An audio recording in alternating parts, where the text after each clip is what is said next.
বিসমিল্লাহির রহমানির রহিম। সুপ্রিয় শিক্ষার্থীবৃন্দ, তোমরা কেমন আছো? আশা করি ভালো আছো। আমি মহান আল্লাহ তাআলার অশেষ রহমতে ভালো আছি। Sripur Karandwip girls high school, Boalkhali, Chattogram. আজ অনলাইন ক্লাসে তোমাদের প্রতি আন্তরিক শুভেচ্ছা রইল। আশা করি তোমরা ভালো আছো, আমিও তাই। আজ তোমাদের সাথে অষ্টম শ্রেণীর ইংরেজি দ্বিতীয় পত্রের একটি গুরুত্বপূর্ণ টপিকস ভয়েস নিয়ে তোমাদের সাথে আলোচনা করব। শিক্ষার্থী বন্ধুরা, তোমরা এবার বোর্ডের দিকে তাকাও। নিচের সেন্টেন্স দুটি অনুসরণ করো। আই রাইট এ লেটার, আমি একটি চিঠি লিখি। 2 নম্বর সেন্টেন্সে এ লেটার ইজ রিটেন। প্রথম সেন্টেন্সে আমরা দেখতে পাচ্ছি আই হচ্ছে সাবজেক্ট, রাইট হচ্ছে ভার্ব, আর লেটার হচ্ছে অবজেক্ট। দ্বিতীয় সেন্টেন্সে এ লেটার হচ্ছে সাবজেক্ট এবং রিটেন হচ্ছে ভার্ব। আমরা সেন্টেন্স দুটোর মধ্যে লক্ষ্য করতেছি যে প্রথম সেন্টেন্স সাবজেক্ট হলো আই, ভার্ব হলো রাইট ও অবজেক্ট হলো এ লেটার। এখানে সাবজেক্ট নিজেই চিঠি লেখার কাজটি শেষ করছে, কিন্তু দ্বিতীয় সেন্টেন্সে সাবজেক্ট হলো এ লেটার, ভার্ব হলো ইজ রিটেন। এখানে সাবজেক্ট এ লেটার, ভার্ব রাইটের কাজটি করেনি। যদিও সেন্টেন্সটি দুটি বক্তব্য একই, তবু এদের পার্থক্য স্পষ্ট। প্রথম সেন্টেন্সে সাবজেক্ট সরাসরি লেখার কাজটি সম্পন্ন করায় কর্তা এখানে সক্রিয়। অন্যদিকে দ্বিতীয় সেন্টেন্সে সাবজেক্ট লেখার কাজ সম্পন্ন করে না, তাই সে নিষ্ক্রিয়। কিন্তু উভয় ক্ষেত্রে রাইট ভার্বের কাজ সম্পন্ন হয়েছে। ভার্ব এর এই দুই ধরনের রূপকে ভয়েস বলে। এবার আমরা ভয়েস কাকে বলে জানব। তাই বলা যায় ভার্বের যে রূপ, তার সাবজেক্ট সক্রিয় না নিষ্ক্রিয় তা, সুতরাং বলা যায় ভার্বের যে রূপ সাবজেক্ট সক্রিয় না নিষ্ক্রিয় তা নির্দেশ করে তাকে ভয়েস বলে। ভয়েস সাধারণত দুই প্রকার, অ্যাক্টিভ ভয়েস, প্যাসিভ ভয়েস। এবার আমরা অ্যাক্টিভ ভয়েস সম্বন্ধে জানব। ভার্বের যে রূপ দ্বারা নিজের কাজ শেষ করা বোঝায় তাকে অ্যাক্টিভ ভয়েস বলে। Example, she takes a cup of tea, সে এক কাপ চা খায়। রিনা স্যাং এ সং, রিনা একটি গান করল। এই দুটো হচ্ছে অ্যাক্টিভ ভয়েসের এক্সাম্পল। এবার আমরা আসি প্যাসিভ ভয়েস। সেন্টেন্সের সাবজেক্ট যখন নিষ্ক্রিয় থাকে এবং অন্যের উপর তা নির্ভর করে, তখন প্যাসিভ ভয়েস হয়। Example, you saw a dog, তুমি একটি কুকুর দেখলে। The child ate the apple, শিশুটি একটি আপেল খেল। এই দুটো হচ্ছে প্যাসিভ ভয়েসের এক্সাম্পল।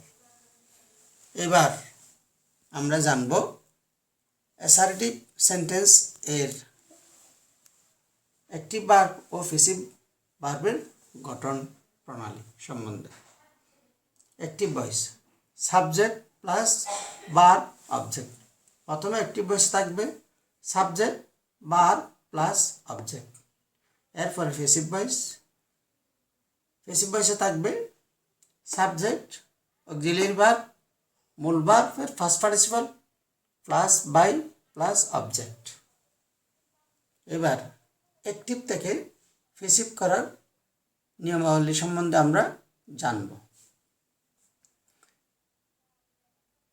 অ্যাক্টিভ ভয়েসের অবজেক্টটি প্যাসিভ ভয়েসের ভার্ব হিসেবে বসবে, আর অ্যাক্টিভ ভয়েসের সাবজেক্টটি প্যাসিভ ভয়েসের অবজেক্ট হিসেবে বসবে।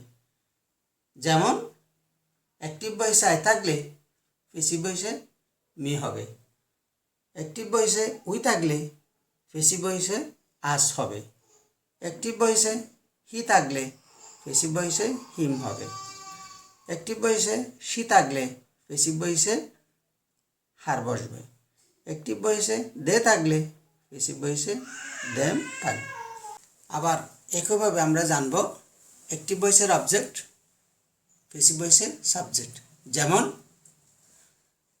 মি থাকলে অ্যাক্টিভ ভয়েসে অবজেক্ট মি থাকলে সাবজেক্ট হবে আই। অ্যাক্টিভ ভয়েসে অবজেক্ট আস থাকলে প্যাসিভ ভয়েসে সাবজেক্ট হবে উই। অ্যাক্টিভ ভয়েসে অবজেক্ট হিম থাকলে প্যাসিভ ভয়েসে সাবজেক্ট হবে হি। অ্যাক্টিভ ভয়েসে অবজেক্ট হার থাকলে প্যাসিভ ভয়েসে সাবজেক্ট হবে সি। আবার একইভাবে অ্যাক্টিভ ভয়েসে অবজেক্ট দেম থাকলে প্যাসিভ ভয়েসে সাবজেক্ট হবে দে। না জানির হতা হয়। এবার আমরা জানব প্রেজেন্ট ইনডেফিনিট টেন্সে অ্যাক্টিভ ভয়েস কাকে বলে। এবার আমরা আসি প্রেজেন্ট ইনডেফিনিট টেন্সের active voice. Example, he speaks English, সে ইংরেজিতে কথা বলে। এটার প্যাসিভ হচ্ছে সাবজেক্ট হচ্ছে ইংলিশ, ইস হচ্ছে বিভাগ, আর স্পোকেন হচ্ছে এখানে English is spoken by him. English হচ্ছে এখানে অবজেক্ট, ইস হচ্ছে অক্সিলারি ভার্ব, স্পোকেন হচ্ছে পাস্ট পার্টিসিপল এবং এরপর হচ্ছে বাই হিম হচ্ছে অবজেক্ট। প্রেজেন্ট ইনডেফিনিট টেন্সের আরেকটি এক্সাম্পল অ্যাক্টিভ ভয়েসে, আই সি হিম, আমি তাকে দেখি। এর প্যাসিভ ভয়েস হচ্ছে দে আর সিন বাই। এখানে দে হচ্ছে সাবজেক্ট, আর হচ্ছে অক্সিলারি ভার্ব, সিন হচ্ছে পাস্ট পার্টিসিপল, আর বাই বসেছে এবং মি হচ্ছে অবজেক্ট।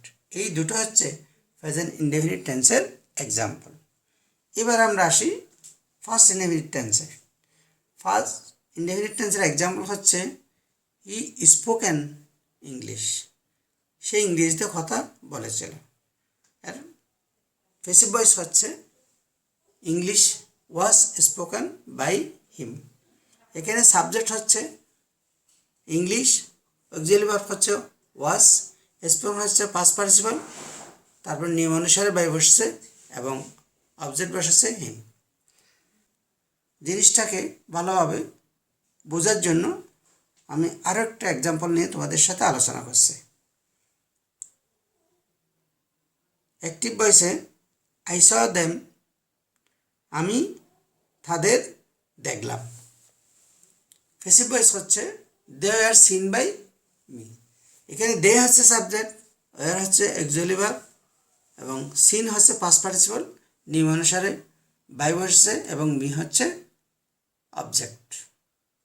শিক্ষার্থী বন্ধুরা, আমরা পাঠের শেষ পর্যায়ে এসেছি। আশা করি তোমরা পাঠটি বুঝেছ। এটা বাড়িতে প্র্যাকটিস করবে। আজ আর নয়, তোমরা ভালো থাকো, সুস্থ থাকো এবং স্বাস্থ্যবিধি মেনে চলো। পরিশেষে তোমাদের সবাইকে ধন্যবাদ জানিয়ে আমি আজকের পাঠ এখানে শেষ করছি। আল্লাহ হাফেজ।